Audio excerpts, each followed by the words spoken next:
私は今高速道路のサービスエリアにいます。ひたすら群馬県の北の方に向かっているんですけど、深夜の運転に疲れ果てて一晩眠ってたってわけですね。車中泊あるあるですが、朝の車内はジメジメしていて気色悪いので、外の新鮮な空気を吸ってきますね。今いるのは上里サービスエリアです。今回の旅では1300年の歴史がある温泉街、人間の遺産に匹敵する山西湖、一年中狂ったように風が吹き荒れる毛無峠を巡ります。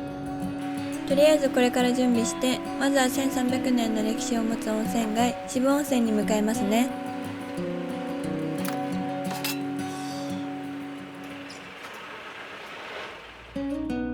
そういえば高速道路の深夜料金割ですが、今年の7月からルールが変わるみたいですね。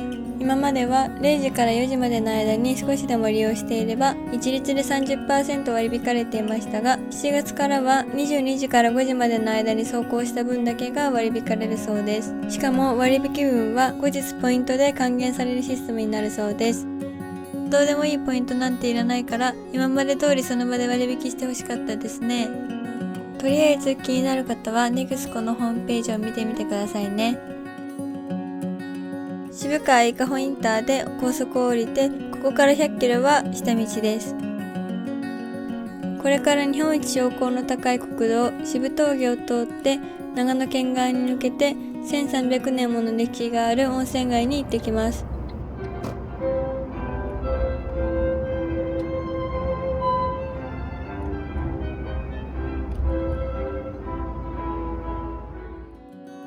途中青緑色に輝く吾妻川が流れていました。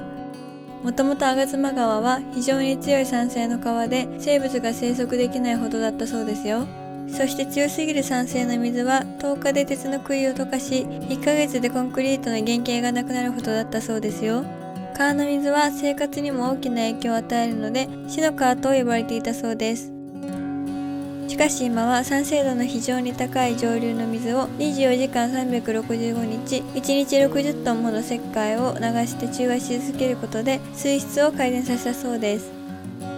そして今では魚も生息していて、住民の生活を支える大切な川となっているそうです。ここからは志賀高原の広大な山々を越えて渋温泉を目指します。途中世界で最も強い山西湖の湯釜も通りますよ。渋峠に入ると早速絶景が広がっていましたよ。長野と群馬を結ぶこの峠道は標高2000メートルにも達するんですよ。この峠を越えれば渋温泉です。渋峠は1965年に開通したそうですが、当時は未舗装の状態だったそうです。こんな峠道が未舗装だったなんて想像もつきませんが楽しそうです。この辺りの道は標高2000メートルを超えているので高山病のリスクも出てくるそうです。途中目的の一つだった湯釜を通りました。標高2160メートルに位置する湯釜は世界で最も酸性度が高い湖だそうで、その酸性度は人間の遺産に匹敵するそうですよ。直径300メートル、水深は約30メートルで、水温は約18度だそうです。もちろん周辺に動植物の姿はなく、荒涼としていました。鮮やかなエメラルドグリーンはまるで CG の映像を見ているようでした。日本国道最高地点にも寄りましたよ。実は渋峠は毎年訪れているんですけど、ここまで天気がいいのは初めてです。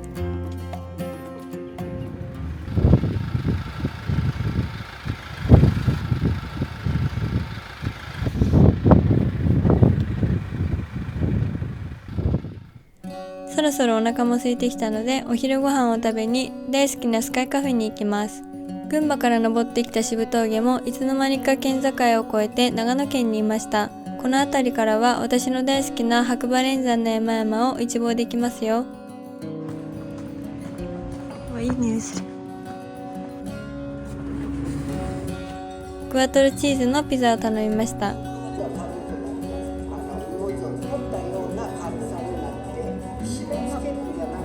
めっちゃ美味しかったですよ。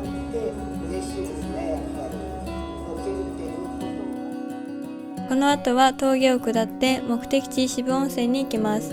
歴史ある温泉街を散策して一っ風呂浴びて一年中狂ったように風が吹き荒れるけなし峠で車中泊しようと思います。渋峠では気温14度ほどでめっちゃ寒かったんですけど、下界に降りると32度で暑すぎてムカつきました。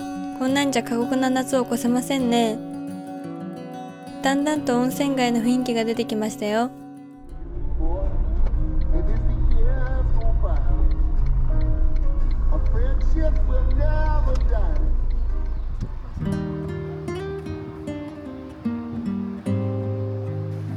渋温泉の歴史はおよそ1300年で平安時代まで遡るそうです。昔は武士や旅人の湯治場としてにぎわってたそうですよ。戦国時代になると武田信玄の軍勢も伊豆を癒したとも伝えられているそうです。今もその雰囲気が色濃く残っています。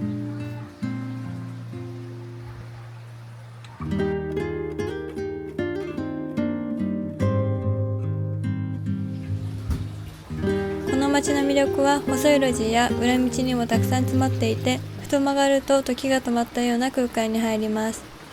路地からしか入れない温泉もあるので迷い込んでみるのも楽しいですよ。石畳の細い路地を歩いていると明治や大正の頃から続く看板や古い瓦屋根に出会えます。何よりもこの雰囲気最高です。いい感じに汗もかいたので温泉入ります。創業400年の湯本旅館にお邪魔しました。ここのおかみさんは大人気で、おかみさんに会いに旅してくる方もいるそうです。今日はいらっしゃらないようで残念です。熱々の温泉でいい湯でした。風呂上がりはカフェに行きましたよ。この後は過酷なけなし峠で車中泊をするので、近くにあるイオンで食料と飲み物を調達して渋峠に戻ります。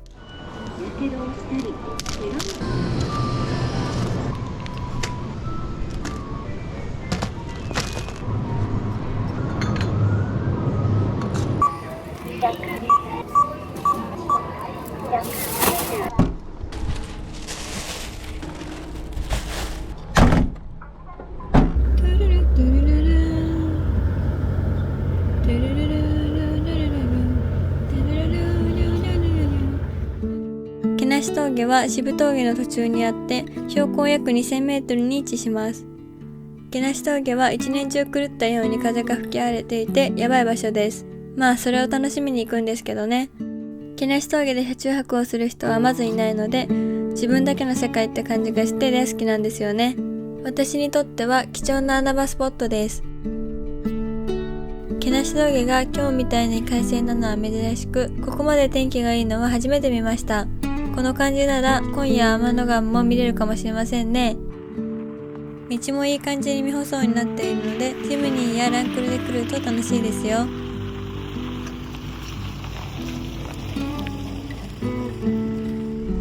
夜を楽しみに早速準備していきますね。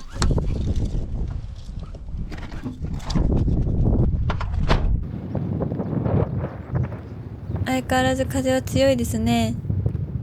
この暴風なら鬱陶しい小バエや蚊がなすすべなく吹き飛ばされていくので、その分快適に過ごせますよ。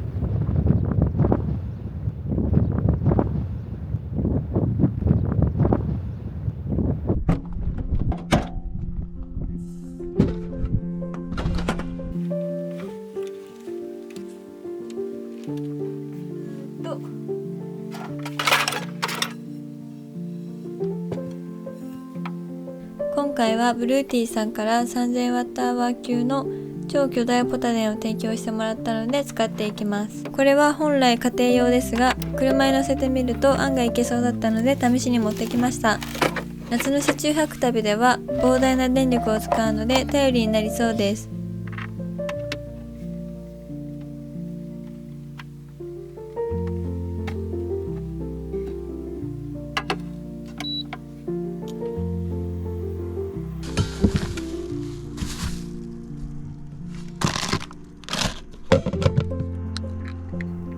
今夜は超カロリー男飯ペッパーランチを作ります。楽で美味しくてお腹にたまるので車中飯におすすめですよ。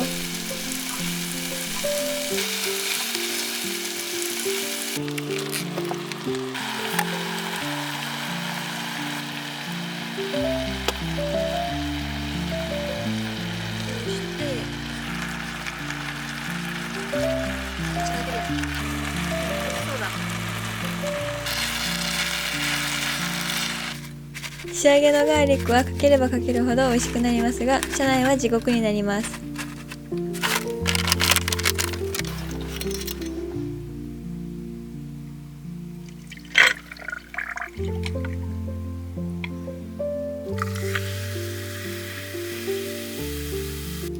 乾杯。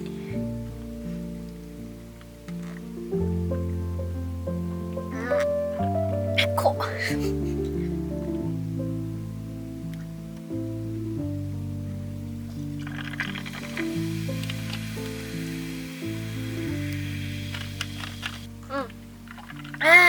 これがいい。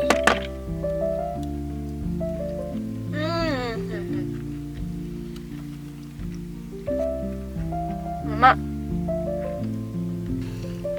まい。アロハ。あなたの花。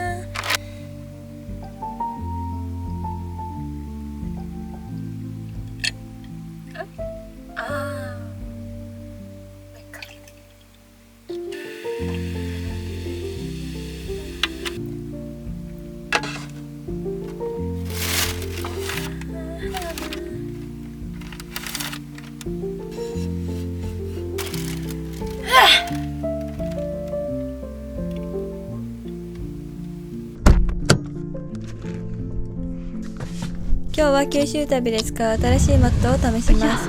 長期旅でもしっかり体力回復できるように少しいいものを買いました。よいしょよいしょよいしょ。ここからは趣味の時間です。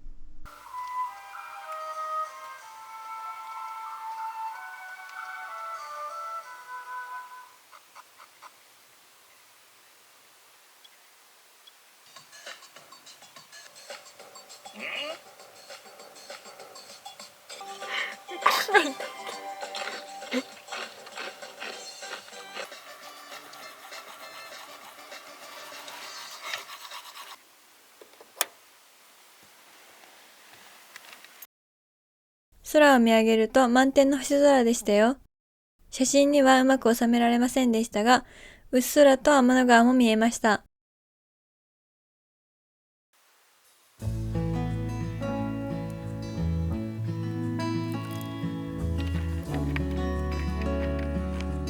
朝は毛無し峠にしては穏やかでしたよ。目覚めのこの景色が車中泊の醍醐味です。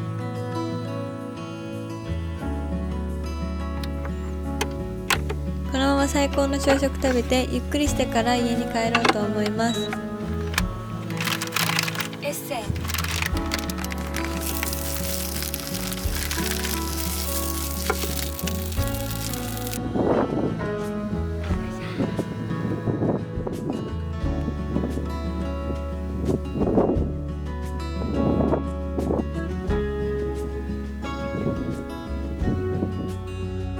次回はジムニーで旅に出ようと思います。それと九州旅ですが、7月から9月あたりに行けそうです。行きたいところリストをかき集めながら計画を練っているので、まだまだ皆さんの九州おすすめスポットがあればぜひ教えてくださいね。じゃあまたねー。